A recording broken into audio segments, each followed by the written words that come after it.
అందరికీ ప్రైజ్లాడండి. దేవుని యొక్క అత్యున్నతమైనటువంటి నామంలో మీ అందరికీ శుభములు, వందనములు తెలియచేస్తూ ఉన్నారు. అందరూ ఎలా ఉన్నారండి? దేవుని మహాకృపలు మీరందరూ బాగున్నారని, మీ యొక్క జీవితాలు బాగుండాలని ప్రార్థన చేస్తూ ఉన్నాము. మీ అందరికీ ప్రత్యేకముగా ఈ కార్యక్రమమునకు స్వాగతం తెలియచేస్తూ ఉన్నామండి. బైబిల్ గ్రంథంలో వాక్యం అనేది జుంటె తేనె ధారల కంటే మధురమైనదని, అందులో ఎన్నో వాక్కులు ఉన్నాయని, వాటినన్నీ మనము గ్రహించాలని, తెలుసుకోవాలని, వాక్యము ద్వారా దేవుని రాజ్యానికి వారసులము కావాలని మరి ప్రయత్నము చేస్తూ అనేకమైనటువంటి గొప్ప విషయాల ద్వారా మిమ్మల్ని పలకరిస్తూ మీకు దేవుని వాక్యము దైవ జ్ఞానము అందించాలనేటువంటి తపనతోటి ఈ కార్యక్రమాన్ని మేము ప్రారంభిస్తూ ఉండగా మీరందరూ కూడా ఈ కార్యక్రమం కొరకు ప్రార్థన చేయవలసిందిగా కోరుచూ ఉన్నామండి. అందరికీ వందనాలు, ప్రత్యేకమైనటువంటి మరి స్వాగతం మీ అందరికీ పలుకుతూ ఉన్నాము. ఈరోజు ఈ ప్రత్యేకమైనటువంటి కార్యక్రమంలో మనము సామెతల గ్రంథం 30వ అధ్యాయంలో ఉన్నటువంటి అగూరు గురించి ధ్యానం చేసుకుందామండి. బైబిల్ గ్రంథంలో చాలామంది భక్తులు ఉన్నారు కదా. కీర్తన గ్రంథంలో అనేక మంది కీర్తనకారులు మనకి కనిపిస్తూ ఉన్నారు. అలాగే సామెతల గ్రంథంలో జ్ఞాని అయినటువంటి సలోమోను కనపడుతున్నాడు. మరి ఇంకా అనేకమైనటువంటి కీర్తనలు రాసిన వారు, జ్ఞానంతో కూడినటువంటి మాటలు చెప్పినటువంటి వ్యక్తులు మనందరికీ తెలుసు. అనేక మంది గురించి క్రమముగా మనం ధ్యానం చేసుకుంటూ వస్తున్నాం. అలాగే సలోమోను వంటి జ్ఞానము కలిగినటువంటి అగూరు అనేటువంటి భక్తుని గురించి మనం ధ్యానం చేసుకుందామండి. అగూరు అంటే సమకూర్చువాడు అని. అంటే ఏమి సమకూరుస్తాడు ఇతను అంటే దేవుని వాక్యమును, దేవుని మాటలను సమకూర్చువాడుగా అగూరు మనకి కనిపిస్తున్నాడు. ఇతను ప్రత్యేకముగా మనకు సామెతల గ్రంథం 30వ అధ్యాయంలో కనిపిస్తూ ఉన్నాడు. ఈ యొక్క సామెతల గ్రంథం 30వ అధ్యాయంలో అతనికి దేవోక్తి రావటం అనేది మనం చూస్తాము. దేవోక్తి అంటే ఏంటంటేనండి, దేవుని యొద్ద నుండి వచ్చినటువంటి వాక్కులు, మాటలు, ఆజ్ఞలు ఇవన్నీ కూడా దేవుడు మరి మానవునితో మాట్లాడటమే దేవోక్తిగా మనం చూడాలి. అగూరు సామెతల గ్రంథం 30వ అధ్యాయంలో ఎన్నో జ్ఞానయుక్తమైనటువంటి మాటలను అతను చెబటము, రాయటం మనం చూస్తామండి. ఆ మాటలన్నీ కూడా తన సొంత మాటలు కాదని, దైవ జ్ఞానముతో అతను మాట్లాడినట్టు, దేవోక్తి తన యొద్దకు వచ్చి పలికిన మాటలను ప్రవచన రూపంలో అతను పలికిన విధానము మనము సామెతల గ్రంథం 30వ అధ్యాయంలో చూస్తామండి. ఈ యొక్క ప్రత్యేకమైనటువంటి అధ్యాయంలో ఇతను కనిపిస్తూ ఉన్నాడు. ఇతను ప్రత్యేకంగా కొన్ని విషయాలు చెప్పాడండి. ఏం విషయాలు చెప్పాడంటే సామెతల గ్రంథము 30వ అధ్యాయం 7 నుండి 8 వరకు మనం గమనించినట్లయితే అతని యొక్క 2 కోరికలు అక్కడ మనకి కనపడుతున్నాయి. ఏంటంటే అగూరు యొక్క కోరికలు, దేవా వ్యర్థమైన మాటలు నా నోటికి రానియొద్దు, అబద్ధపు మాటలు నా నోటికి రానివ్వద్దు, అలాగే నాకు తగినంత మాత్రం ఇవ్వయ్యా. అంటే ఎక్కువగా నువ్వు ఇచ్చి ఆశీర్వదించి ఐశ్వర్యాన్ని ఇచ్చి నా జీవితాన్ని మరి ఎక్కువగా అభివృద్ధి చేసి ఎక్కువ ధనముతోనో లేకపోతే ఇంకో దానితోనో నువ్వు నింపావంటే నువ్వెవడవని అందునేమో, నా హృదయానికి గర్వం వస్తుందేమో, కాబట్టి నాకు ఎక్కువ ఇవ్వవద్దు. అలా అని పేదరికం కూడా నాకు ఇవ్వద్దు. పేదరికంలో ఉండి దొంగతనము చేసి పాపము చేసి నీ నామానికి దూషణ తెస్తానేమో, కాబట్టి నాకు ఎక్కువ ఇవ్వద్దు, తక్కువ ఇవ్వద్దు. ఎక్కువ ఇచ్చావంటే కడుపు నిండిన వాడినయ్యి గర్వముతోటి యెహోవా ఎవడని అందునేమో, దేవుని మర్చిపోతానేమో, దేవుని దూషిస్తానేమో అని గర్వం వచ్చేస్తుందేమో అని నాకు ఎక్కువ ఇవ్వద్దు, తక్కువ ఇవ్వద్దు, తగు మాత్రం ఇవ్వయ్యా, నాకు ఎంత కావాలో అంత ఇవ్వు అని గొప్ప ప్రార్థన చేసినటువంటి వ్యక్తిగా మనకి ఇక్కడ అగూరు కనిపిస్తున్నాడు అనేటువంటి విషయాన్ని మనం గమనించాలి. అయితే అగూరండి ప్రకృతి గురించి బాగా అర్థం చేసుకున్నాడు. ప్రకృతి గురించి, ప్రకృతిలో ఉన్నటువంటి జీవులు చిన్న జీవులు, పెద్ద జీవులు, లేకపోతే క్రూరంగా ఉండే వాటి గురించి, ఇంకా ప్రకృతిలో ఉండే అనేకమైనటువంటి జీవుల గురించి అతను ప్రత్యేకంగా అర్థం చేసుకున్న క్రమము అగూర్లో మనకి కనిపిస్తుంది అనేటువంటి విషయాన్ని మనము జ్ఞాపకం చేసుకోవాలి. ఇక్కడ అంటాడు కదా సామెతల గ్రంథంలో, తృప్తి లేనివి 4 ఉన్నాయి అంటాడు. పాతాళానికి తృప్తి లేదంట, కడుపు అంటే కనని గర్భానికి తృప్తి లేదని, ఎండిన భూమి అగ్నికి వీటన్నిటికీ తృప్తి ఉండదని, చాలును అనవు అనేటువంటి విషయాన్ని అగూరు మనకి జ్ఞాపకం చేస్తూ ఉన్నాడు. అలాగే బైబిల్ గ్రంథంలో అద్భుతమైనటువంటి జీవులు 4 ఉన్నాయి అంటాడు. ఏంటంటే అవి ఆకాశ పక్షి, అలాగే బండ మీద సర్పము జాడ, ఇవన్నీ కూడా అంటే అర్థం కాని పక్షులంట.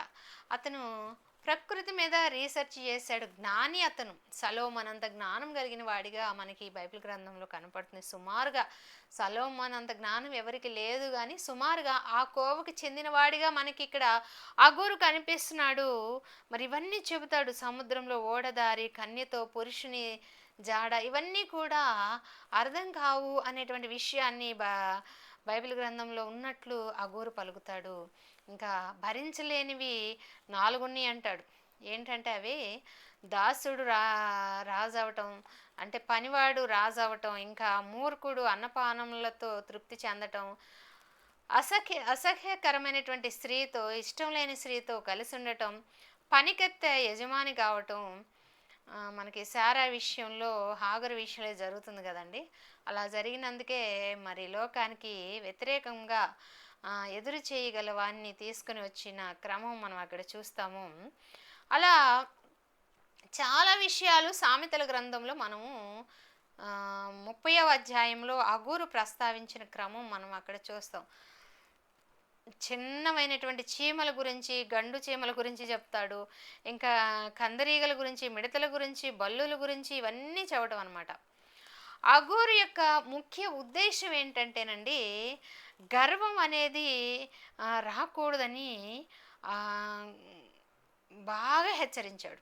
అగూరు గర్వం గురించి చాలా హెచ్చరించిన వాడిగా మనకి ఇక్కడ కనిపిస్తూ ఉన్నాడు. ఇంకా అంటాడు కదా, పాలు చిలికితే వెన్నొస్తుంది, ముక్కు పిండితే రక్తం వస్తుంది, అలాగే కోపాన్ని రేపితే గొడవలు వస్తాయని ఆ విషయాన్ని చెబుతూ అతను ముగించిన క్రమం మనం అక్కడ 30వ అధ్యాయం సామెతల గ్రంథంలో చూస్తాము.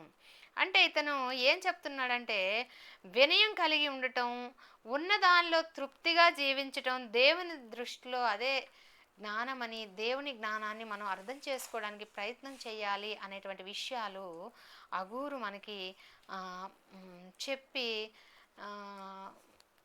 మనల్ని హెచ్చరిస్తూ ఉన్నాడండి. చూడండి ప్రియులారా, అగూరు చరిత్ర మనము గమనించినట్లయితే, ఇతను బైబిల్ గ్రంథం ప్రకారము, అంటే చరిత్ర ఆధారంగా, అంటే బైబిల్లో స్పష్టంగా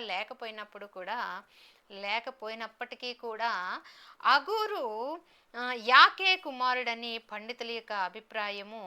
ఇంకా ఈ అగూరు ఇశ్రాయేలీలకు సంబంధించిన వాడు కాదని, మస్సా ప్రాంతానికి చెందినవాడని, అయితే ఇతను అన్యుడైనప్పటికీ కూడా దేవుని ప్రేరణతో, దైవోక్తితో, అతను జ్ఞానముతో మాట్లాడినటువంటి మాటలు బైబిల్ గ్రంథంలో రాయబడినట్లు మనం చూస్తాము.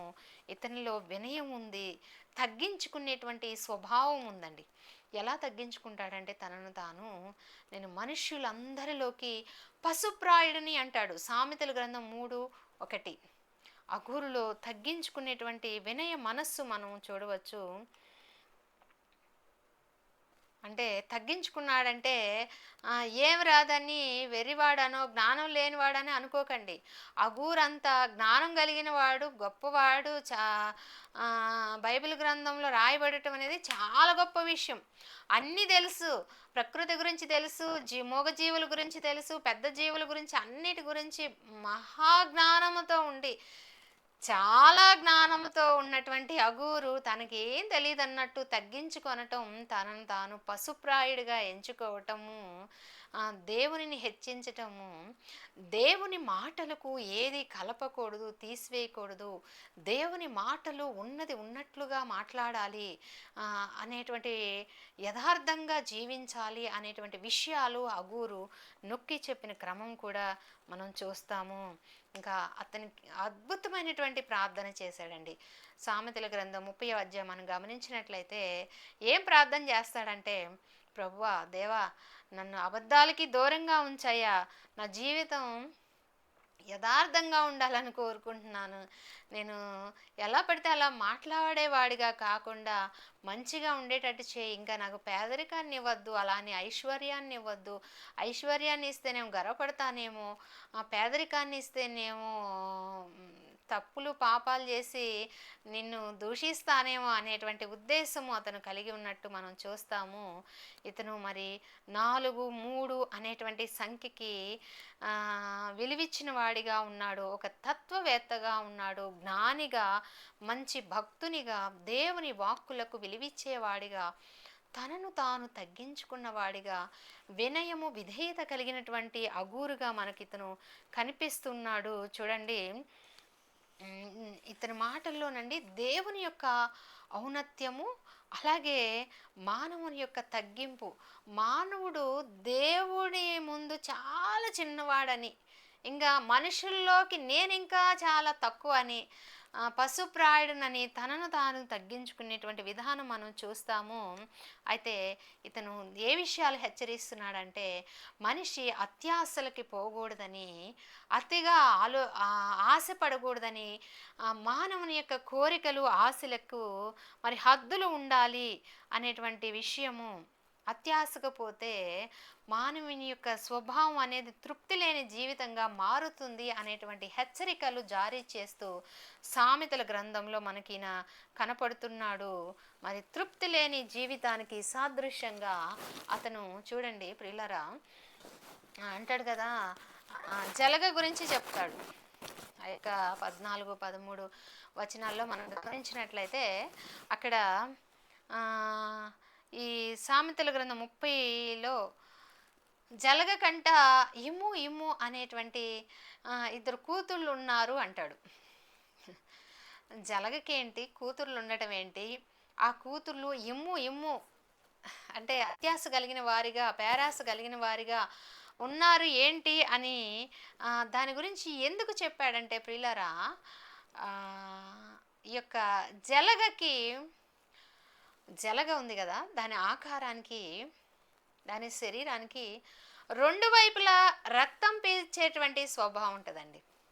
అయితే అదేం చేస్తుందంటే, ఒక జంతువు మీద అది రక్తం పీల్చాలన్నా, మానవుని మీద పీల్చాలన్నా, లేకపోతే ఇంకేదన్నా దాన్ని పట్టుకొని దానికి దొరికినప్పుడు రక్తం పీల్చాలంటే 2 వైపులా రక్తం పీల్చేటువంటి విధానం దానికి ఉంటుంది. కాబట్టి ఒకవైపు నుండి పట్టుకుంటుంది మనిషిని కానీ జంతువుని కానీ. నీళ్ళల్లో పట్టుకున్నప్పుడు గట్టిగా పట్టేసుకుంటుంది ఒకవైపు నుండేమో రక్తం పీలుస్తుంది. అది ఎట్లా పట్టుకుంటుందంటే, ఆ పట్టుకునేటప్పుడు ఏ జంతువు అయితే దానికి దొరుకుతుందో ఆ జంతువుని పట్టుకునే ముందు ఒక రకమైనటువంటి లిక్విడ్ని, ఎనస్థీషియా లాంటి లిక్విడ్, అంటే మత్తు వచ్చేది, మత్తు జల్లేదిగా ఒక లిక్విడ్ని, ఒక ద్రవాన్ని అది రిలీజ్ చేస్తుందండి జలగ. పశువులను కానీ జంతువులు ఏవైనా కావచ్చు, నీళ్ళలోకి వచ్చిన దేన్నైనా అది పట్టుకొని రక్తం కాల్చారంటే అదేం చేస్తుందంటే, దానికి 2 వైపుల రక్తం పీల్చేటువంటి అవయవాలు ఉంటే ఒకవైపు అవయవం గుండా అదేం చేస్తుందంటే ఒక రకమైన మత్తుతో కూడినటువంటి ద్రవాన్ని రిలీజ్ చేసిద్ది. ఏ జంతువు యొక్క దేహం మీద అది పట్టుకోవాలనుకుంటుందో అక్కడ. అప్పుడు ఏం చేస్తుందంటే ఆ జంతువు ఆ ఎనస్థీషియా, ఆ మత్తు ఇవ్వగానే అక్కడంతా మొద్దుబారి ఈ జలగబట్టిన సంగతి ఆ జంతువు కానీ మనిషి కానీ తెలియదు. ఉదాహరణకి మనకి ఎవరికైనా ఆపరేషన్ అయిందనుకోండి, మత్తు ఇచ్చి ఆ యొక్క అవయవానికి నొప్పి తెలియకుండా మత్తు ఇచ్చి చేస్తారు కదండి. అలాగే ఈ జలగ ఏం చేసిద్దంటే, అది పీక్కొని తినాలంటే రక్తము ఒక రకమైనటువంటి మత్తు వంటి పదార్థాన్ని రిలీజ్ చేసి మద్దు బారేటట్టు చేసి ఆ మత్తులో ఈ జలగబట్టిన క్రమము ఆ మనిషికో జంతువుకో అర్థం కాకుండా పట్టేస్తుంది. ఆ పట్టినప్పుడు యువతల జంతువుకి అర్థం కాదు, అది మొద్దుబారిపోయి ఉంటుంది. ఇంక ఇదేం చేస్తుంది, ఈ జలగ దాని పనిలో అది ఉంటుంది అనమాట. ఉన్నప్పుడు అది ఎంత రక్తం గారుస్తుందంటే పీలుస్తుందంటేనండి, ఇమ్ము ఇమ్ము అంటే జలగకి రెండు వైపుల అవయవాలు రక్తం పీల్చే క్రమం ఉంటే ఒకవైపు పట్టుకొని పీలుస్తూనే ఉంటుందండి. ఎంత పీలుస్తుందంటే పీలుస్తూనే ఉంటుంది, చాలు అనకుండా. నిండింది, పొట్ట నిండింది అనే క్రమం జలగకుండదు. అది ఎంతలా రక్తం పీలుస్తుందంటే దానికి అదే ఆ జంతువుని మనం వదిలేసేలాగా పిలుస్తా పిలుస్తా పిలుస్తా ఉబ్బిపోయి ఉంటుంది అన్నమాట. దాని శరీర ఆకృతి అది ఉన్న పరిమాణం కన్నా ఎంత పరిమాణంలో ఉంటుందో దానికన్నా 5-6 రెట్లు పరిమాణం ఎక్కువ అయ్యేంత రక్తాన్ని అది పట్టినటువంటి జంతువు రూపంలోనో లేకపోతే మనిషికో ఎవరు దొరికితే వాళ్ళ రక్తాన్ని పీల్చి పీల్చి పీల్చి ఇంకా చాలు నా కడుపు నిండింది అన్న క్రమము జలగలో మనం చూడం. అందుకనే ఈ జ్ఞానవంతుడైన అగూర్ అంటాడు కదా, జలగ కంట 2 కుమార్తెలు ఉన్నారు. ఆ 2 కుమార్తెలు ఎవరంటే జలగకి అటువైపు ఇటువైపు ఉన్నటువంటి అవయవాలు పీల్చుకునే రక్తపు అవయవం పార్ట్స్ అవంట ఒకటి పట్టుకొని ఉండగా ఒకటి పీల్చి పిప్పి చేస్తుంటే రక్తాన్ని 5-6 వంతుల ఎక్కువ పరిమాణం అంటే ఆకారం వచ్చేలాగా పీల్చుకొని పీల్చుకొని పీల్చుకొని పీల్చుకొని దానంతట అదే వదిలిపోయేలాగా అది పీలుస్తూనే ఉంటుంది. కాబట్టి అతని పోలిక చూడండి ఎంత గొప్పదో, ఎంత జ్ఞానవంతుడో. అగూరు ఇమ్ము ఇమ్ము ఇమ్ము అంటూనే ఉంటుందంట, అంతేగాని అది ఆపదు, సరిపోయింది అనదు. జలగా అంటున్నాడు అంటే ప్రియులరా, ఈ వాక్య భాగమును బట్టి ఈ వచనమును బట్టి మనం ఏం తెలుసుకోవాలంటే చూడండి, మానవునికి కూడా ధనాశ కావచ్చు, లేకపోతే లోకాశలు కావచ్చు, లోకముతో గడిపేటువంటి సమయం కూడా ఇమ్ము ఇమ్ము ఇమ్ము అంటానే ఉంటుంది. కానీ ఆ టైం కానీ ఆ ధనం కానీ ఎంత సంపాదించినా కొంతమందికి తృప్తి లేని విధానము మనం వారిలో చూస్తూ ఉంటాము. ఇలాగా అత్యాశగా పోయేటువంటి మనిషికి సాదృశ్యంగా ఉండేలాగా జలగ గురించి ఆయన మనకి వాక్యంలో చెబుతున్నారు. అగూరు జలగకి ఏ స్వభావం ఉంటుందంటే ఇమ్ము ఇమ్ము అంటే రక్తం పీల్చుకో పీల్చుకో పీల్చుకుంటానే ఉండు, చాలు అనొద్దు అనే క్రమంలో జలగ స్వభావం ఉంటుంది అని చెబుతూ ఆ మనిషికి కూడా అంటాడు కదా, లోకాశలు అత్యాశలు ధనాశలు ఉన్నటువంటి మనిషికి కూడా ప్రశాంతత ఉండదు, శాంతి ఉండదు అనేటువంటి విషయాన్ని అతను జ్ఞాపకం చేసుకుంటూ ఎన్నో జ్ఞానయుక్తమైనటువంటి మాటలు అతను పలికిన క్రమం మనం అక్కడ చూస్తూ ఉంటామండి. చూడండి ప్రియులారా, ఈ యొక్క జలగ తన ఆహారం కోసం కేవలం రక్తం మీద ఆధారపడి ఉంటుంది. ఏం తినదు ఇంకా జలగ, ఒకటి రక్తానే తాగుతుంది అనమాట. పట్టుకుంటే వదలదు. తన శరీరము రెండు వైపులా పట్టుకోవడానికి వీలుగా అయిన అవయవాలు కలిగి ఉంటుంది కాబట్టి ఒకవైపు పట్టుకొని ఒకవైపు శరీరాన్ని పూర్తిగా రక్తం మొత్తం తాగటం అనేటువంటి విషయాన్ని మనం చూస్తాము. కాబట్టి ప్రియులారా, ఈ జలగ ఇమ్ము ఇమ్ము అనేటువంటి క్రమము దేనిని సూచిస్తుంది అనే మనం ఆలోచన చేస్తే తృప్తి లేనటువంటి మానవ జీవితానికి సాదృశ్యంగా ఉందండి. అంటే ధనాపేక్ష కావచ్చు, ఇంక ఇది దేని మీదైనా కోరికలు కావచ్చు, లోకాశలు కావచ్చు.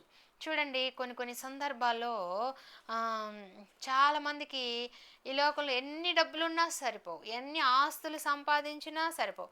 ఒక ఫోన్ ఉందంటే ఇంకో ఫోన్ కావాలి, ఇంకో ఇల్లు ఉందంటే ఇంకో ఇల్లు కావాలి. అలాగా మానవ స్వభావానికి ఆ, ఆశకి హద్దు లేదు. ఇమ్ము ఇమ్ము వస్తూనే ఉండాలి, వస్తూనే ఉండాలి, ఇంకా వస్తూనే ఉండాలని మానవుడు ఏం చేస్తాడంట, ఆధ్యాత్మికంగా దేవునిలో నుండి తప్పిపోయేవాడిగా ఉన్నాడు. లోకాశలను బట్టి అని ఈ యొక్క జలగ ఆ, క్రమాన్ని బట్టి అగూరు మనకి నేర్పిస్తున్నటువంటి మాటలు చూడండి. లోక ఆశలు ప్రమాదకరంగా ఉన్నాయని, జలగ రక్తాన్ని పీల్చి ఎలా ఉబ్బుతుందంటే 4-5 రెట్లు ఎక్కువగా ఉబ్బుతుందని, ఆ, ఇలా ఉన్నటువంటి మానవుడు కూడా లోకాశలతోటి ఉబ్బి ఉబ్బి తన హృదయానికి గర్వం అనేటువంటి ఉబ్బుదల తెచ్చుకుంటాడు. గర్వం ఆ, ఉబ్బి ఉబ్బి గర్వంతో పెరిగిపోతాడనమాట మానవుడు. ఆ సమయంలో చాలా ప్రమాదంలో పడతాడు అనేటువంటి విషయాన్ని కూడా మనం జ్ఞాపకం చేసుకోవచ్చు. ఈ సందర్భంలో లోతు చూడండి, సొదమ వైపు పొలాలు అయ్యి అవన్నీ పచ్చగా ఉన్నాయి అని ఆశతోటి, లోకాశతోటి ఏం చేస్తాడంటే అబ్రహామును విడిచి తను వేరే చోటకి వెళ్ళి మరి స్థిరపడాలని సొదమ వైపు అతను స్థలము కోరుకున్న క్రమం మనం చూస్తాము. కాబట్టి అఘోరు మనతో ఈ జలగ విషయం గురించి మాట్లాడుతున్న విషయాలేంటి, మానవులకి నేర్పించేటువంటి పాఠాలు ఏంటి అని మనం ఆలోచన చేస్తే మనము మంచి దైవభక్తిని కలిగి ఉండాలి, తృప్తి కలిగినటువంటి జీవితాన్ని కలిగి ఉండాలి అనేటువంటి విషయాన్ని జ్ఞాపకం చేస్తున్నాడు. 1 తిమోతి పత్రిక 6:6 మనం గమనించినట్లయితే, దైవభక్తి కలిగి తృప్తి కలిగి ఉండుట గొప్ప లాభం అంటాడు. నాకు తగినంత ఆహారం ఇవ్వమని అడగటము చూస్తామండి. ఈ జలగైతే ఇతరుల దగ్గర నుండి రక్తాన్ని పీల్చి పిప్పి చేస్తుంది కానీ యేసు క్రీస్తు వారి యొక్క రక్తం వైపు మనం తిరిగినప్పుడు ఈ జలగకి ఆపోజిట్గా మనం ఉంటామండి. ఎలాగంటే క్రీస్తు రక్తం వైపు మనం ఎప్పుడైతే తిరుగుతామో ఈ జలగలాగా ఇతరుల దగ్గర నుండి ఆశించే వాళ్ళంగా కాకుండా ఇతరులకు మనం ఇచ్చే వారంగా ఉంటాము. క్రీస్తు రక్తంలో కడగబడిన తర్వాత మనం ఇవ్వటం నేర్చుకుంటామండి.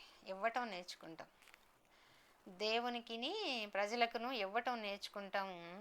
మరి యేసు క్రీస్తు వారు మన కొరకు రక్తాన్ని దారిపోసారని లోకాశలు అనేటువంటి జలగ వంటి స్వభావాలను మనం విడిచిపెట్టి మన దేవుని వాక్యంతో నింపబడేటువంటి వ్యక్తులుగా ఉండాలి అనేటువంటి విషయాన్ని మనం గమనించాల్సిన అవసరము ఎంతైనా ఉంది అనేటువంటి విషయాన్ని జ్ఞాపకం చేస్తున్నాడు. ఈ వాక్యము మనకి అన్వయించుకోవాలి. లోకాశలు అంటే ఈ మోడర్న్ కాలంలో సమయాన్ని చూడండి, యూట్యూబ్లు, ఫేస్బుక్లు, ఇంకా అన్నీ కూడా సమయాన్ని ఇమ్ము ఇమ్ము అంటూ ఎన్ని గంటలు ఎలా గడిచిపోతుందో రోజంతా తెలియకుండా సమయాన్ని అంతా దొంగిలిచ్చేస్తున్నాయి కదండి. ఇది కూడా జలగ వంటి స్వభావమే అనేటువంటి విషయం మనం గమనించాలి.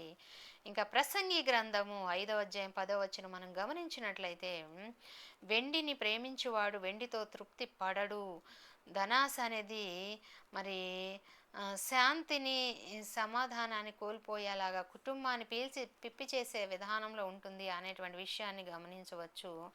కొంతమంది చూడండి, ఈ తెలుగులో ఇమ్ము ఇమ్ము అనేటువంటి స్వభావం ఎలా ఉంటుందో అలాగే వీళ్ళు కూడా పేరు ప్రతిష్టల కోసము ఇమ్ము ఇమ్ము అంటూ పాటుపడుతూ ఉంటారండి. పేరు ప్రతిష్టలు సంపాదించుకోవాలని లోకంలో పడి, లోకాశల్లో పడి తిరిగేవారు కూడా ఉన్నారు. ఒకసారి పదవి వచ్చిందంటే తృప్తి ఉండదు, ఉన్న దాంట్లో తృప్తి పడే పరిస్థితి ఉండదు. ఇంకా పై పదవి, ఎమ్మెల్యే అయితే ఎంపీ కావాలి, ఎంపీ అయితే సీఎం కావాలి, పిఎం కావాలి అనేటువంటి తృప్తి లేనటువంటి జీవితాలు మనం చూడవచ్చు. మనం కూడా చూడండి, మనం ఇంతకాలం ఎలా ప్రార్థన చేస్తున్నాం మనకు తెలియదు, కానీ మన ప్రార్థనను మనము మార్చుకునే వారంగా ఉండాలండి.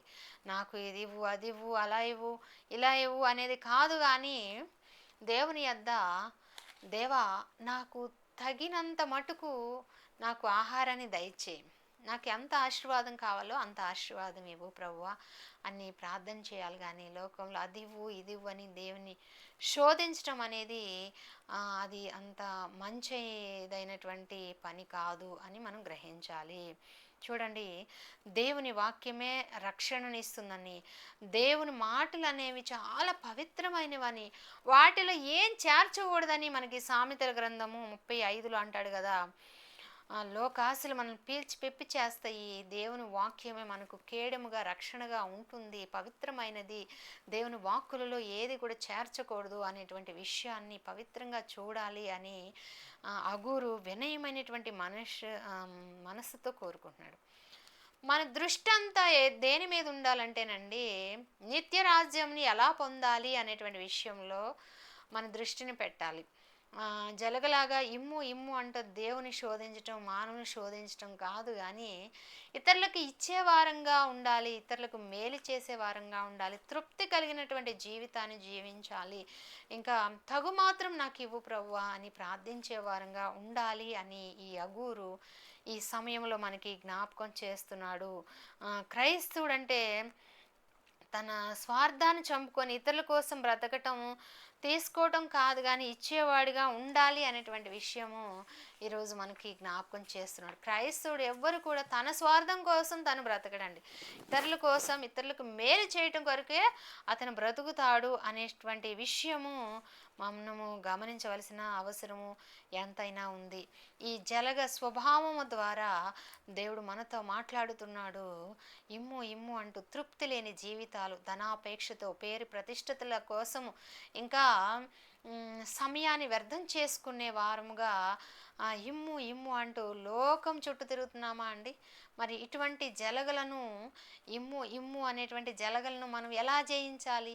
దేనితో జయించాలి అంటే దేవునికి ప్రార్థన చేసుకోవాలి. ఎలా ప్రార్థన చేయాలంటే, దేవునికి తృప్తి కలిగినటువంటి జీవితాన్ని నాకు ఇవ్వనాలి. ప్రార్థన అనేది మనకి మారాలండి. ఇక నుంచి మారి అయా తృప్తి కలిగినటువంటి జీవితాన్ని నువ్వు నాకు తృప్తి కలిగినటువంటి ఆశీర్వాదాలు దయచేయి అని దేవుణ్ణి అడగాలి. అగూరు అంతే అడిగాడు కదండి, దేవా ఎక్కువ ఇవ్వద్దు, తక్కువ ఇవ్వద్దు. ఎక్కువ ఇస్తే మాత్రం అహంకారం, గర్వం వచ్చేస్తుందేమో నాకు. తక్కువ ఇస్తే దేవుడు ఎందుకు నాకు ఈ పేదరికాన్ని పెట్టాడని నేను తిడతానేమో, కాబట్టి తక్కువ ఇవ్వద్దు, ఎక్కువ ఇవ్వద్దు, గాను తగు మాత్రం ఇవ్వమని చెప్పే వారంగా మనం ఉండాలి. యేసు రక్తము కూడా మనకి ఈ జలగల నుండి పరిష్కారాన్ని చూపించేదిగా ఉంటుందండి. చూడండి, క్రైస్తవుడు యేసుక్రీస్తు చిందించిన రక్తంలో తనను తాను కడుగుకొని ఇతరుల బాగోగుల కొరకు జీవించేవాడుగా ఉంటాడు. ఇతరులను దోచుకునేవాడుగా, ఇతరుల్ని బాధ పెట్టేవాడుగా మాటల ద్వారా, చేష్టల ద్వారా ఆ క్రమం క్రైస్తవుల్లో ఎంత మాత్రము కూడా మారిన తర్వాత కనిపించదండి. అటువంటి స్వభావం కలిగిన వారంగా ఉండాలి. చూడండి, ఈ జలగ ఎంత రక్తం తాగినా కూడా తర్వాత చచ్చిపోయిన తర్వాత ప్రయోజనం ఏముండదు. తాగి తాగి చనిపోయింది అనుకోండి, ప్రయోజనం ఏముండదు. కాబట్టి తృప్తి కలిగినటువంటి జీవితాలు, హృదయాలు దేవుని రాజ్యంలో నిరంతరము వర్ధిల్లుతాయి అనేటువంటి విషయాన్ని మనము జ్ఞాపకం చేసుకోవాల్సిన అవసరం ఉంది. ఈ అగూరు విషయానికి వస్తే, అగూరు జీవితాన్ని మనం పరిశీలన చేస్తే, ఇతను వినయం కలిగిన వాడిగా మనకి కనిపిస్తున్నాడు. మనుషులందరికంటే నేను పశుప్రాయుడునని తగ్గింపు స్వభావం కలిగి తగ్గించుకున్నవాడిగా ఉన్నాడు. ఇంకా జ్ఞానము పెరిగే కొద్దీ నాకు గర్వం వస్తుందేమో. దేవుని ముందు ఎంత అల్పునిగా తగ్గించుకున్నాడంటే, గర్వం రాకూడదని అంతగా తగ్గించుకున్నట్లు మనం చూస్తాము. నిజమైనటువంటి జ్ఞానం కలిగిన వాడిగా ఉన్నా కూడా అజ్ఞాని వలె తనను తాను తగ్గించుకోవటం మనం చూస్తాము. అతనికి ఇంకా దేవుని యొక్క వాక్యం పట్ల చాలా గౌరవం ఉందండి. ఎంత గౌరవం ఉందంటే, దేవుని వాక్యం అనేది పవిత్రమైందంటాడు, ఏది కలపకూడదంటాడు, ఏది తీసివేయకూడదంటాడు. సామెతల గ్రంథం 8:9లో మనం గమనించినట్లయితే ఇవన్నీ విషయాలు మనము చూడవచ్చు. ఇతని గురించి లోతుగా మనం ఆలోచన చేస్తేనండి, దేవుడు సృష్టిని, ప్రకృతిని, చిన్న విషయాలను, పెద్ద విషయాలని, పెద్ద జంతువుల్ని, అన్నిటినీ కూడా అతను గమనించాడు. వాటి నుండి నేర్చుకున్నాడు. వాటిలో ఉన్న జ్ఞానం గురించి ప్రజలకు విప్పి చెప్పాడు. దేవోక్తిని అతను గ్రహించిన వాడిగా ఉన్నాడు. మరి క్రమశిక్షణ, ముందు చూపు, ఐక్యత ఇవన్నీ ఉన్నటువంటి జంతువుల గురించి, చీమల గురించి, మిడతల గురించి, ఇంకా కందిరీగల గురించి, వీటన్నిటి గురించి కూడా చెప్పటం అనేది మనం చూస్తాము. ఈ యొక్క అత్యాశకి పోకుండా జలగవలే మనము తగ్గించుకోవాలి అని అతను మాట్లాడుతున్నాడు. లోక సంబంధమైన ఆశలు ఎప్పటికీ తీరవండి. లోకం మీద నువ్వు ఆశపడ్డావంటే లోక సంబంధమైన ఆశలు మనకి ఎప్పటికీ తీరవు. ఈ కొంచెం ముందంటే ఇంకా కావాలనిపించింది, ఇంకా కావాలనిపించింది, అది తృప్తి లేని జీవితంగా ఉంటుంది. కాబట్టి మన హృదయాలు లోకపు ఆశలతో కాకుండా దేవుని యొక్క సమాధానముతో నింపుకోవాలి అనేటువంటి విషయము ఇతను మనకి గుర్తు చేస్తున్నాడు. అతనిలో ఉన్నటువంటి వినయము, విధేయత, బ్యాలెన్స్డ్ లైఫ్ కోరుకోవటము, తగు మాత్రపు ఆశీర్వాదాలు ఇవ్వయ్యా, నాకు ఆహారాన్ని ఇవ్వయ్యా అని కోరుకోవటం అతనిలో మనం గమనిస్తాము. ఎంత జ్ఞాని అయినప్పటికీ కూడా తనను తాను తగ్గించుకునేటువంటి క్రమము మనకి అగూరులో కనపడుతుంది అనేటువంటి విషయం కూడా మనం గమనించాలి. ఇలాగా అనేక విషయాలు మనం అగూరు నుండి తెలుసుకుంటాము. అగూరు ఏ కాలానికి చెందినవాడు అంటే ఈ యొక్క సామెతల గ్రంథం 30వ అధ్యాయం అనేది హిజ్కియా కాలానికి చెందింది. కాబట్టి సుమారు క్రీస్తు పూర్వం 700 సంవత్సరాల క్రితం వాడు అయి ఉండొచ్చు అనేది ఒక అంచనా చరిత్రలో. అంతేగాని స్పష్టత లేదులేండి. ఇతను మస్సా ప్రాంతానికి చెందినవాడని, ఇతను యూదుడు కాదని, ఇతను ఇస్మాయేలు వంశానికి చెందిన ప్రాంతంలో ఉన్నవాడు అనేటువంటి విషయాలు మనకి ఆదికాండం 25:14 కనపడుతూ ఉన్నాయి. అతను యూదుడు, ఇశ్రాయేలీయుడు కాకపోయినా కూడా దేవుని యందు దృష్టి ఉంచి దేవుని యందు భయభక్తులు కలిగినటువంటి ఒక అన్యుడిగా మనకి కనిపిస్తూ ఉన్నాడు. అలాగే ఇతని వృత్తి ఏంటంటే ఒక ప్రవక్తగా, ఒక జ్ఞానిగా, ఒక తత్వవేత్తగా మనకి సామెతల గ్రంథంలో కనపడుతూ ఉన్నాడు.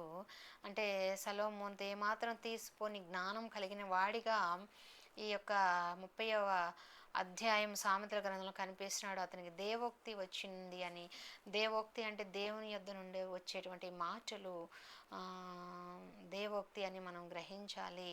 అది ప్రవక్తలో ఉన్నటువంటి హృదయ భారముతో కూడినటువంటి మాటలు మనుషులకు తెచ్చి చెప్పటం అనేటువంటి విషయాన్ని మనం చూడవచ్చు.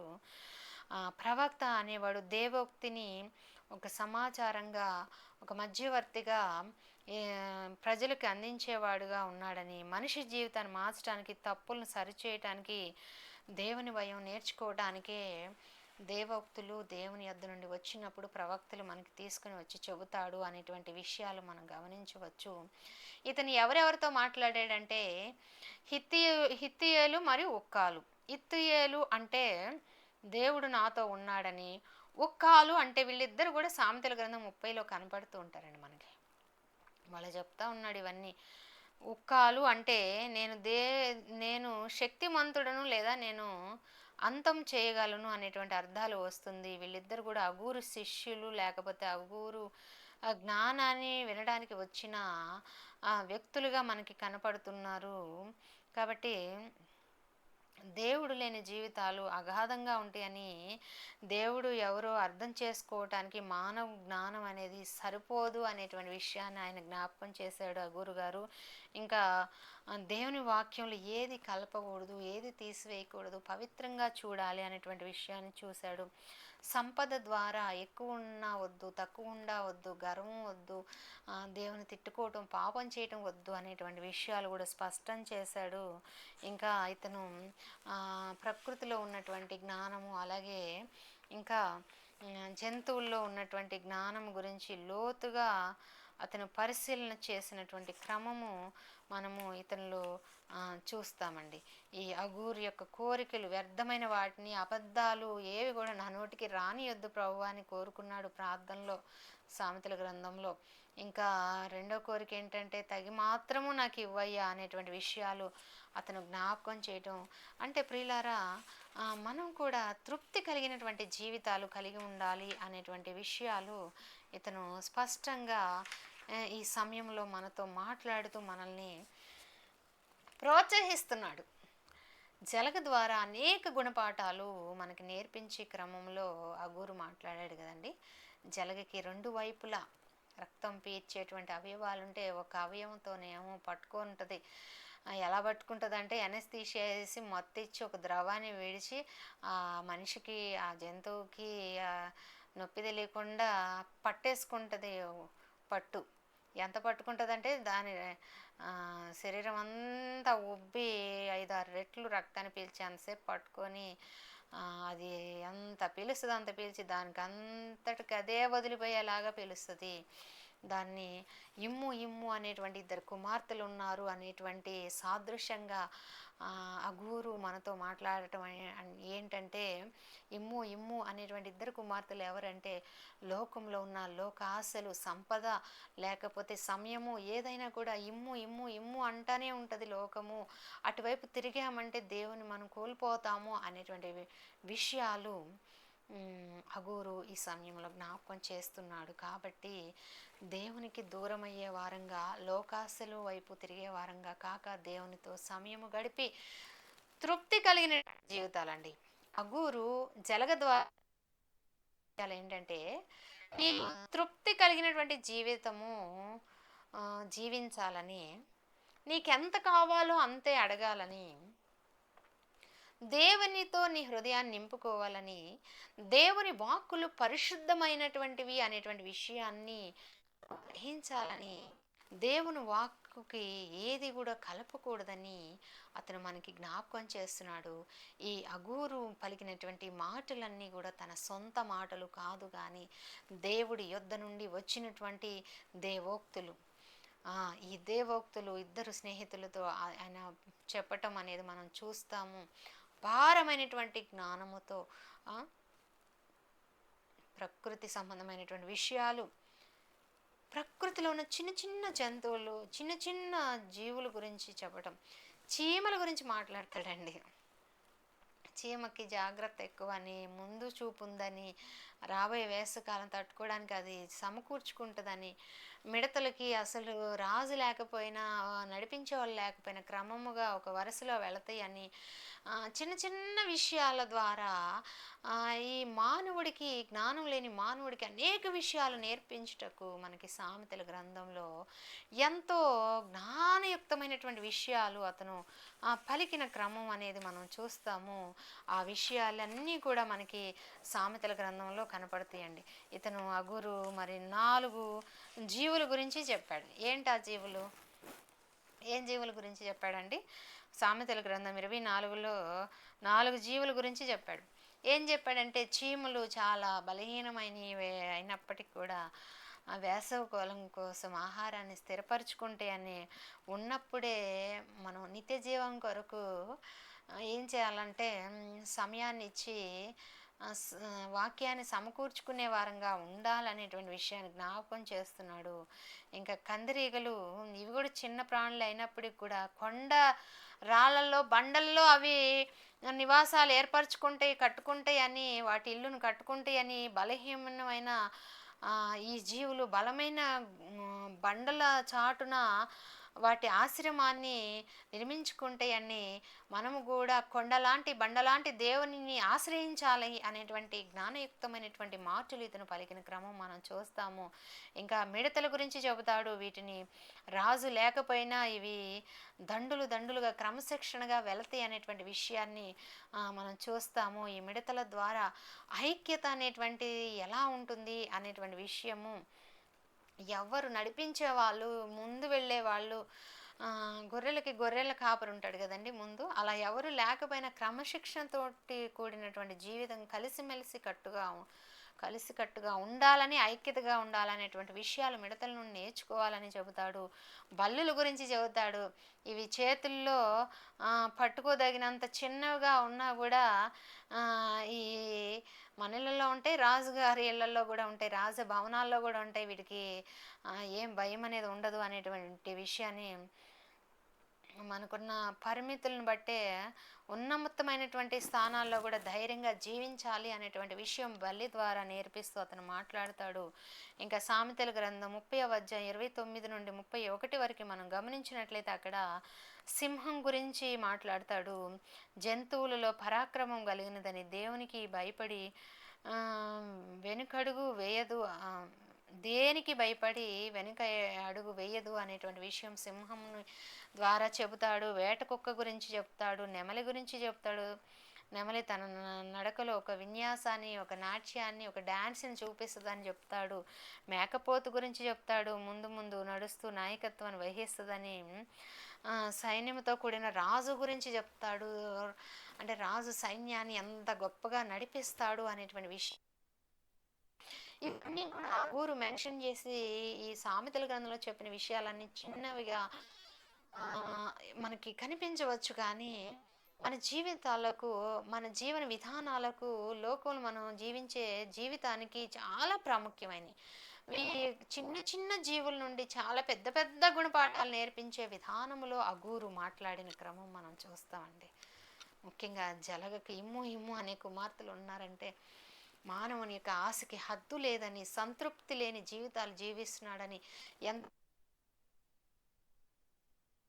సంపాదించిన తృప్తి అనేది లోకంలో లేదని, దేవునిలో మాత్రమే ఆ తృప్తి ఉందని, దేవుని తగు మాత్రం అడగాలి అనేటువంటి విషయాలు అగూరు మనకి జ్ఞాపకం చేస్తూ ఉన్నాడు. కాబట్టి మనలో ఉన్నటువంటి గర్వాన్ని తీసివేసుకొని వినయము, విధేయత, అగూరు వంటి తగ్గింపు స్వభావం కలిగిన వారంగా జీవిస్తూ ముందుకు సాగిపోవాలని కోరుకుంటూ ఈ ప్రసంగాన్ని నేను ఇంతటితో ముగిస్తున్నానండి. ఈ చిన్న వాక్యాన్ని దేవుడు దీవించి ఆస్వాదించునుగాక. ప్రార్థన చేసుకుందాం. పరిశుద్ధుడా, ప్రేమ నమ్మకమైన మా గొప్ప తండ్రి, నీకు వందనాలు, స్తుతులు, స్తోత్రాలు. ఇంతదనుకు అగూరు జీవితం ద్వారా, సామెతల గ్రంథం 30వ అధ్యాయము ద్వారా మీరు మాతో అనేకమైనటువంటి విషయాలు మాతో మాట్లాడి ఉన్నారు. మీకు వందనాలు. ఇప్పుడు నా తండ్రి, వాక్యం వీక్షిస్తున్న బిడ్డలలో ఎట్టి గర్వపు మనస్సు లేకుండా అగూరు వంటి వినయం, విధేయత, తగ్గింపు కలిగినటువంటి మనస్సు కలిగిన వారిగా ఆయా లోకంలో ఉన్నటువంటి ఆశలకు, అత్యాశలకు పోక నా తండ్రి, మీలోనే నాయన తృప్తి ఉంది అని గ్రహించే బిడలుగా నాయన తండ్రి వారిని ఉంచమని, ఈ వాక్యం ద్వారా అనేక పాఠాలు నేర్చుకుంటూ వారికి జ్ఞాన నేత్రములను తెరవమని ఈ చిన్న ప్రార్థన యేసు నామమును బట్టి అడిగి వేడుకొని ప్రార్థన చేయుచున్నాము తండ్రి. ఆమేన్. అందరికీ వందనాలండి. Thank you so much.